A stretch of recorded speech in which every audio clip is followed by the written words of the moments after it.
കേരളത്തിന്റെ ഭാവഗായകൻ പി ജയചന്ദ്രന് വിടചൊല്ലി ജന്മനാട്.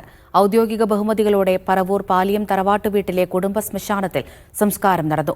പ്രമുഖർ ഉൾപ്പെടെ സമൂഹത്തിന്റെ നാനാതുറകളിൽ നിന്ന് നിരവധി പേരാണ് പ്രിയ ഗായകനെ അവസാനമായി കാണാനെത്തിയത്. മുസരിസ് പൈതൃക പദ്ധതിയിൽ ഉൾപ്പെട്ട പാലിയത്ത് പി ജയചന്ദ്രനായി സ്മാരകമൊരുക്കുമെന്ന് പ്രതിപക്ഷ നേതാവ് വി ഡി സതീശൻ പറഞ്ഞു.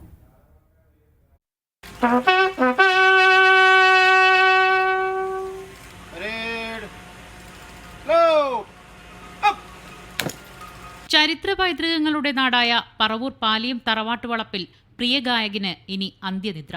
രാവിലെ ഇരിങ്ങാലക്കുടയിലെ പൊതുദർശനത്തിന് ശേഷമാണ് മൃതദേഹം പാലിയത്തെത്തിച്ചത്. ഉച്ചയോടെ തന്നെ ഔദ്യോഗിക ബഹുമതികളോടെ സംസ്കാര ചടങ്ങുകൾ പൂർത്തിയായി.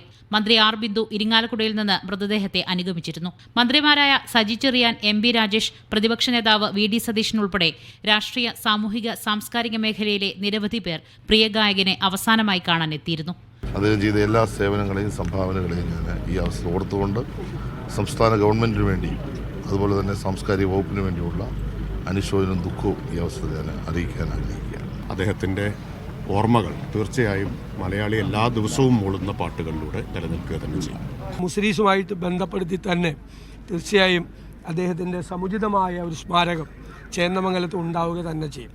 ഇന്നലെ തൃശൂർ പൂങ്കുന്നത്തെ വീട്ടിലും തുടർന്ന് സംഗീത നാടക അക്കാദമിയിലും പൊതുദർശനമുണ്ടായിരുന്നു. പി ജയചന്ദ്രന്റെ ആഗ്രഹപ്രകാരമാണ് പാലിയത്തെ തറവാട്ട് വീട്ടുമുറ്റത്ത് അന്ത്യവിശ്രമം ഒരുക്കിയത്. മീഡിയ 1 കൊച്ചി.